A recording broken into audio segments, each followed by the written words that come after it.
আমার কয়েকদিন যাবৎ পাটায় বেটে যে ভর্তাটা বানানো হয় ঝাল ঝাল, সেই ভর্তাটাই খেতে ইচ্ছে করছিল গরম ভাতের সাথে। তো আজকে খালাকে বললাম যে খালা আপনি আমাকে ভর্তাটা রেডি করে দেন, আমাকে একটু বেটে দিবেন, তারপর আমি গরম গরম ভাতের সাথে সেটাই খাবো। তো আজকে কিভাবে ভর্তা বানালাম আর দেখতে কেমন হয়েছে থাকছে ছোট্ট একটি ব্লগে। পুরো ভিডিওটি না টেনে দেখতে থাকুন। কী অবস্থা সবার, কেমন আছেন? আশা করি সবাই অনেক ভালো আছেন। আলহামদুলিল্লাহ আমরাও ভালো আছি। আজকে ছোট্ট একটি নতুন ব্লগ ভিডিও শেয়ার করছি। এখানে কথা বলতে বলতে আমার পটল দিয়ে, চিচিঙ্গা দিয়ে, এরপর মাছ দিয়ে রান্না করা শেষ।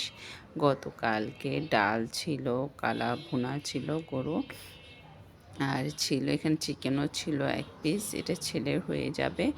আর গরম গরম ধোয়া ওঠা ভাতের সাথে 1 প্লেট ভাত, আর এই ঝাল ঝাল ভর্তা, এটা শুটকির ভর্তা।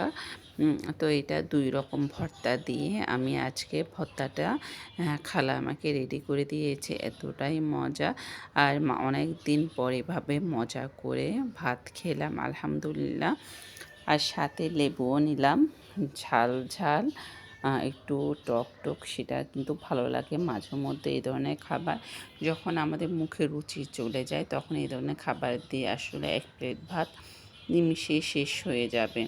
যাই হোক, এটা দেখে আবারও আমার খেতে ইচ্ছে করছিল। আসলে ভর্তা লাভার শুধু আমি, আমার বাচ্চারা, আপনাদের ভাইয়ারা কেউ ভর্তা খেতে চায় না, আমিও পছন্দ করি। আর ভর্তা যদি ঝাল না হয় তাহলে সেটা আর খেয়ে মনে হয় যেন এটা ভালো লাগে না, তৃপ্তি মিঠে না, যদি ঝাল ঝাল না হয়।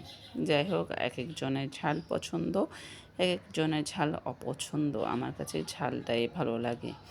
এরপর আপনাদের ভাইয়া যেহেতু রোজায় রেখেছিল, ওর জন্য ইফতার রেডি করছিলাম। তো ওর জন্য এই ইফতারগুলো আমি রেডি করলাম, আর ও পরোটা কিনে আনবে, ওটা দিয়ে আজকে ইফতার সেরে নেবে। তো আজকের মধ্যে এখানে বিদায়। আসসালামু আলাইকুম।